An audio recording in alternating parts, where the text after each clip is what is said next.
السلام عليكم ورحمة الله وبركاته. وعليكم السلام ورحمة الله وبركاته. الحمد لله رب العالمين والصلاة والسلام على أشرف المرسلين سيدنا محمد وعلى آله وصحبه أجمعين. وبعد bakadde baffe mwenna abatuwuliza ku leediyo yaffe n'ekitiibwa leediyo yaffe eno Allah subhanahu wa ta'ala gyatuwanga ekirabo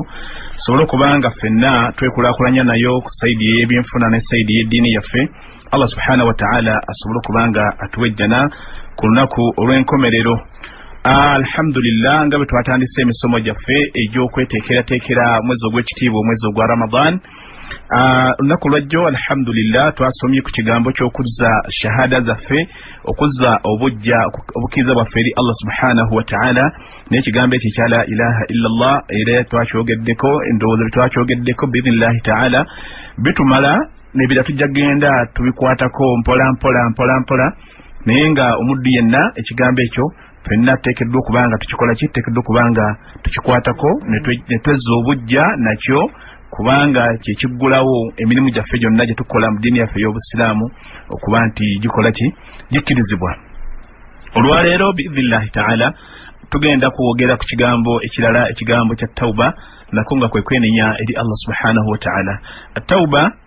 nga bw'okiwulira kigambo kya lulimi lwarabu naye nga kitegeeza arrujuu omuntu okweddamu oba abamanyi ba sharia bwe baali bakyogerako ekigambo tawba baga nti at-tawba nti huwa arrujuu min ma'siyati llahi ta'ala ila ta'atihi kwe kubanga omuntu yeekuba mu kifuba niyeenenyeza Allah subhanahu wa ta'ala n'abeera nga aleka ezambi oba ekisubi byadda akola n'abeera nga adda eri Katonda we eyamutonda.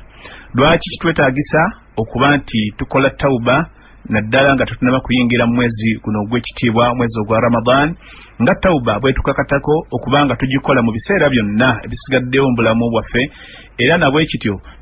kitukakatako nnyo ate okugikola nga ddala tusemberedde omwezi ogw'ekitiibwa omwezi ogwa Ramadan. Tukimanyi bulungi nnyo nti bwe tuba tukola oba bwe tuba tuwangaala mu bulamu bwaffe ebikolwa bingi bye tukola n'ebigambo bingi bye twogera ebiva ku ebyo Allah subhanahu wa ta'ala bye yatulagira okubanga tukola n'okukkiriza. Mu ekyo ntegeeza nti tusobya Allah subhanahu wa ta'ala emirundi mingi nnyo. Kati okusobya Allah subhanahu wa ta'ala okwo kuleetera emitima gyaffe okubanga giddugala nga Nabbi sallallahu alayhi wa sallama bwe yatunnyonnyola n'agamba nti omuntu buli lwasobya omutima gwe guteekebwako akatonyeze akaddugavu. Buli lwosobya akatonyeze akaddugavu kateekebwa ku mutima gwo okutuuka ekiseera omutima gw'omuntu lwe gufuuka ogwa bbulaaka gwonna nga muddugavu. Mu kiseera ekyo omuntu la yaarifu ma'rufa aba takyayawula kirungi mu kibi, la yaarifu ma'rufa wala yunkiru munkara aba takyayawula kirungi mu kibi. So emitima gyaffe gibeerako oluusi ekko. Kati ekkeeryo nga tugenda mu guno omwezi ogw'ekitiibwa tuteekeddwa okubanga tulyozaako ku mitima gyaffe gisobole okubanga gitukula tukole ibaada Allah subhanahu wa ta'ala azikkirize, tukole okumwenenyeza Allah subhanahu wa ta'ala akukkirize, kwegamba nga byonna bye tukwatako byonna birimu ebyo ddala ebisaanidde okuba nti tubikola. Yensonga lwaki kisaanidde okuba nti tukola tawba ila Allahi ta'ala tubeere nga Allah tumwenenyeza so okubeera mu abo oba mu luse lwabo abagenda okuyingira mu mwezi ogw'ekitiibwa omwezi ogwa Ramadan nga ddala tuli abantu abalungi. Bwe twogera ku kigambo tawba tewali kubuusabuusa, kibeera kyekuusa ku kigambo kya kwonoona oba ku mazambi ng'ate amazambi gano galina emiteeko gyago nga bwe gijja giteekululwamu ewa Allah subhanahu wa ta'ala.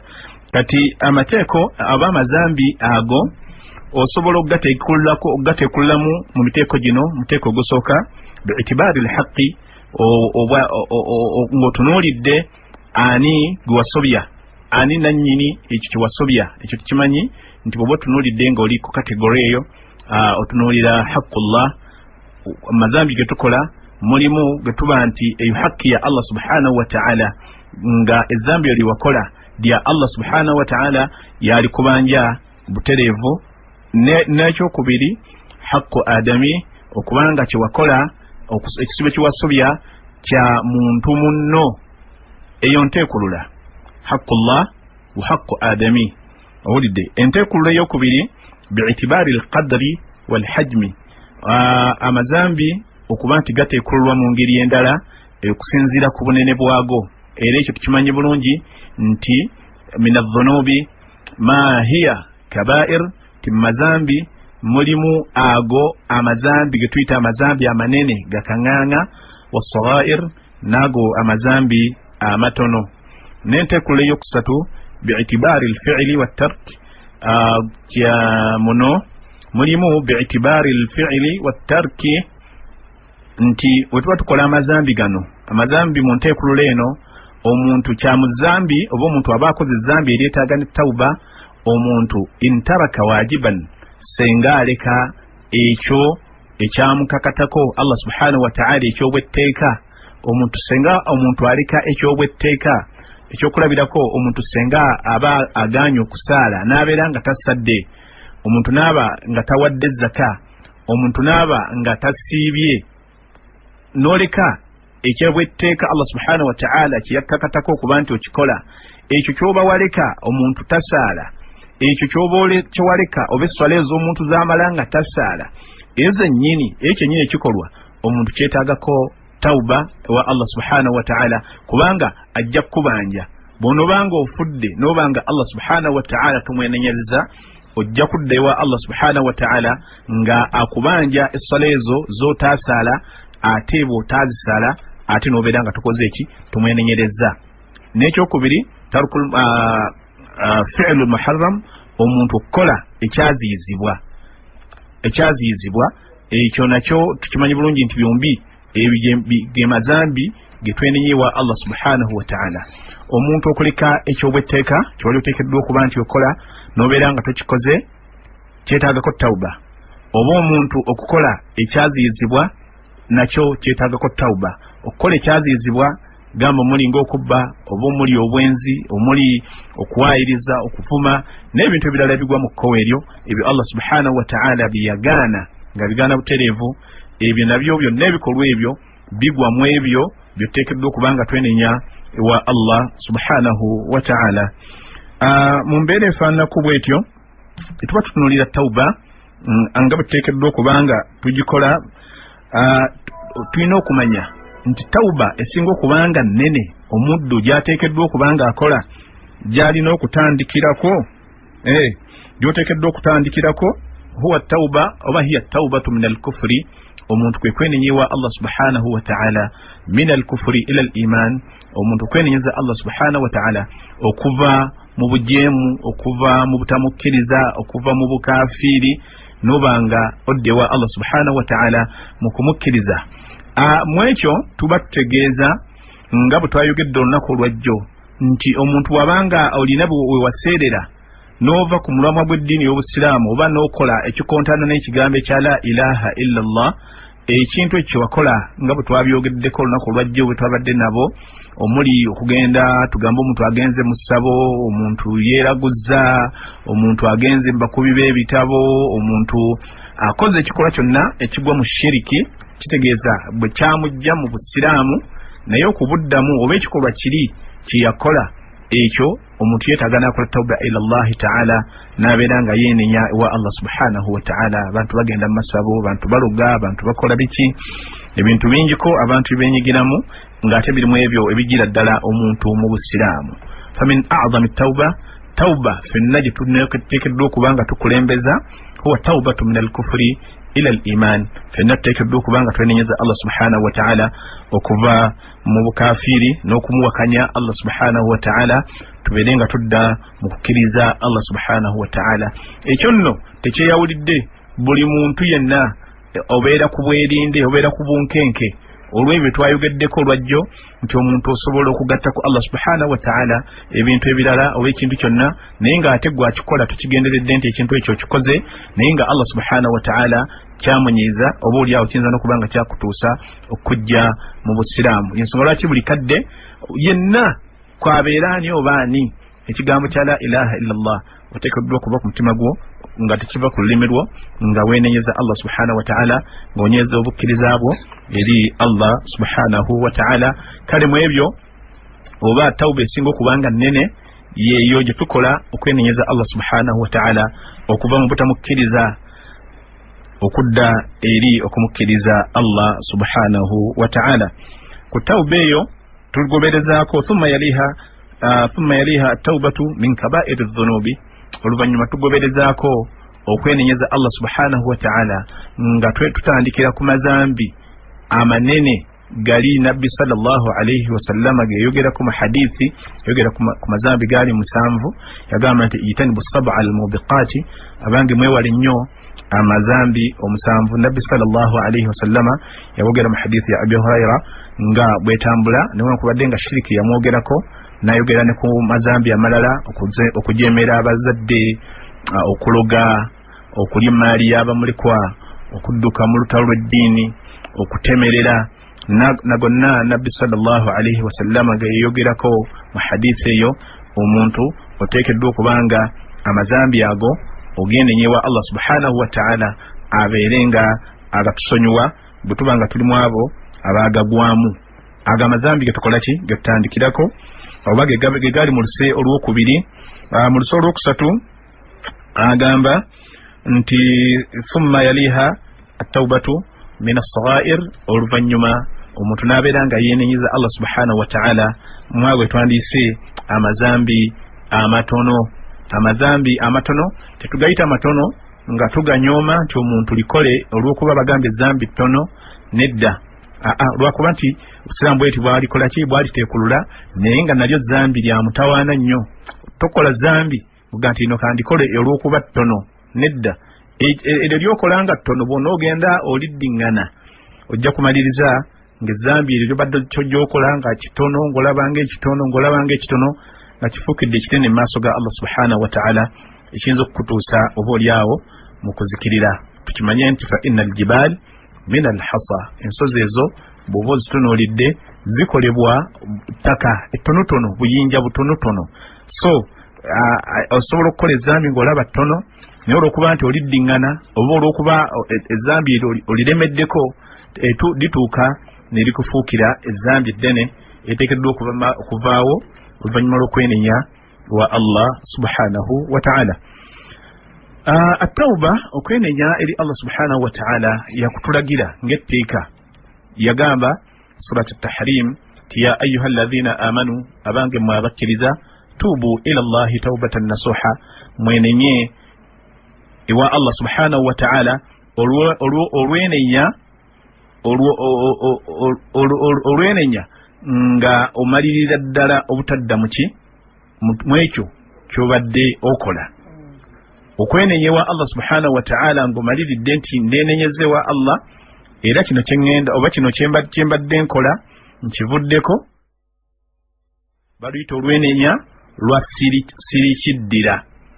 Sigamba nti ogenda kwenenyamu leero ate enkya okiddemu.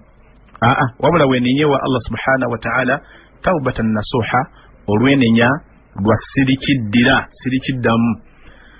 Kale bwe liba nga tteeka ery'okwenenyewa Allah subhanahu wa ta'ala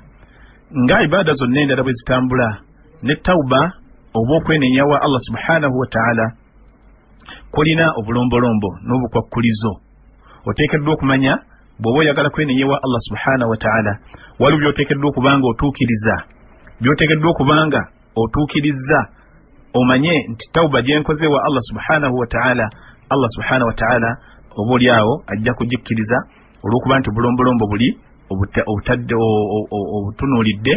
n'okola tawba yo wa Allah subhanahu wa ta'ala. Tawba ibaada, ate nga ibaada zonna zitambula na bulombolombo. Era obulombolombo buno bamanyi ebitabo ebisinga obungi byayogera ku bulombolombo busatu. Bwebanga ezambi liwakola liri wakati wo ne wakati wa Allah subhanahu wa ta'ala, ate abamanyi mu ngeri emu ne baleeta obulombolombo buna bwelibanga ezambi omuntu lyakola liri wakati we ne wakati wa muntu munne. Naye bw'oba otunuulidde mu kitabo kya Sheikh Ibn Uthaymin rahimahullahu ta'ala, ate yaleeta obulombolombo obusukako ku obwo, era tugenda kubutunuulira insha Allahu ta'ala omuntu osobola okumanya nti okwenenya kuwakolebwa Allah subhanahu wa ta'ala oba kwogenda okukola nga ddala Allah subhanahu wa ta'ala ajja kukukkiriza. Ashartu al-awwal huwa al-ikhlasu lillah. akalombolombo akasookera ddala katutunuulira omuntu bw'abanga agenda okwenenya huwa al-ikhlaasu lillah, kwe kwenenya ewa Allah naye nga atukuliza ddala okwenenya okwo ng'amanyi ti kino kingenda okukola nkikola ku lwa Allah subhanahu wa ta'ala. Okwenenya kuno kwenkola sikukola lwakuba nti nina abantu bentidde ng'omuntu katugambe omuntu senga abadde bamukutte nga bamukwatidde mu bwenzi, omuntu n'agamba nti neenenyeza obwenzi, naye ng'ekigambo ekyo akikola olw'okuba atya akaduukulu, oba oli n'agamba neenenyeza obubbi olw'okuba bamukwatidde mu bubbi, n'agamba neenenyeza obubbi buno olw'okuba alaba bamutwala bagenda kumusiba, n'agamba kanneenenye. Kugamba oluusi omuntu asobola okukyogera ng'ayagala okugula emitima gyammwe n'okuginafuya mmwe ababadde bamukutte nti omusajja n'okwenenya akoze eki, yeenenyezza, naye nga teyeenenyezza ku lwani, ku lwa Allah, wabula ng'ayagala kuwona kibambulira oba kkomera erimukoze eki, erimwolekedde. So akalombolombo akasooka al-ikhlaasu lillah, bwe tuba tukola tawuba tugikola ku lwani, ku lwa Allah subhanahu wa ta'ala. Ate era ebiseera ebisinga obungi tawuba eyo tetutera gikolera mu bantu, wabula omuntu ogikola ki, ogikola wekka. Era awo omuntu bw'olaba nga akola tawuba ng'agikola mu bantu, oluusi wabeerawo obuzibu ku ye. Naye omuntu bw'abanga yakwenyeza wa Allah subhanahu wa ta'ala, omuntu oyo tawuba eyo etera kuba yaki, yakyama. Omuntu n'agenda ewa Allah subhanahu wa ta'ala kingamba n'abaako waali oba budde bwa kiro oba ali mu nju ye oba ne bw'oba otambula ne bw'oba ovuga mu motoka yo, ekigambo ky'okwenenya ewa Allah subhanahu wa ta'ala osobola okukikola, era Allah subhanahu wa ta'ala asobola okukkiriza. Allah subhanahu wa ta'ala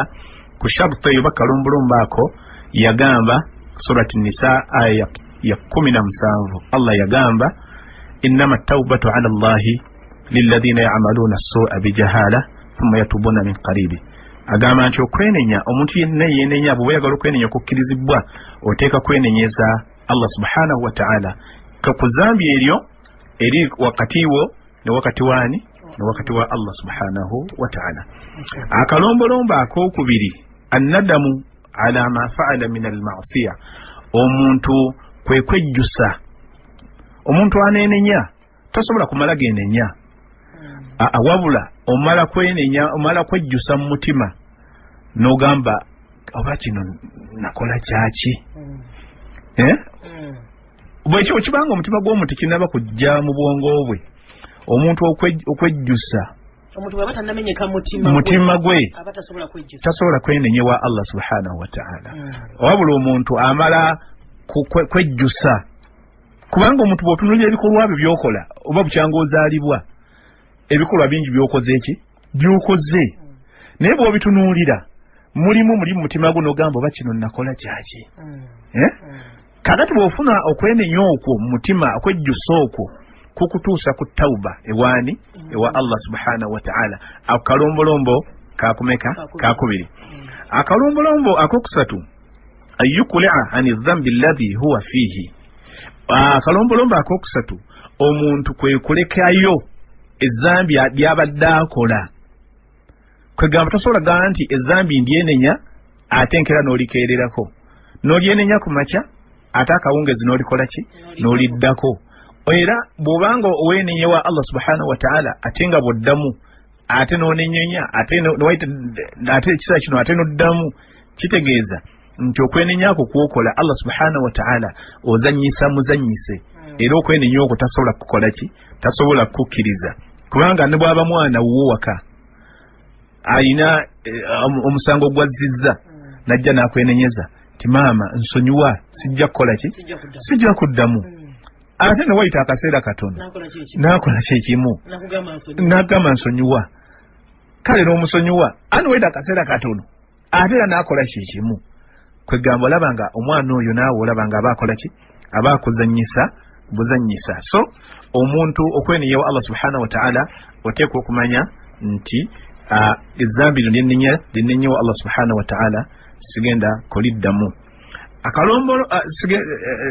sigenda kuliddamu dikola. Akalombolombo akokuna Sheikh ke yaleeta huwa al-azmu alla ya'uda fil mustaqbal nti woba oyagala okukola tawba ekkirizibwa maaso ga Allah subhanahu wa ta'ala nga bw'ogamba nti ezzambi lino likoze era ndeenenyezewa Allah subhanahu wa ta'ala ate oteekwa okumalirira nti kati mmalirira neenenya n'obutaliddamu maaso ga Allah subhanahu wa ta'ala n'akalombolombo akokutaano antakuna fi zamani tuqbalu fihi tawba kwe kubanga tawba eyo ogikolera mu biseera mwekkirizibwa kubanga waliwo ebiseera ebitakkirizibwamu ki tawba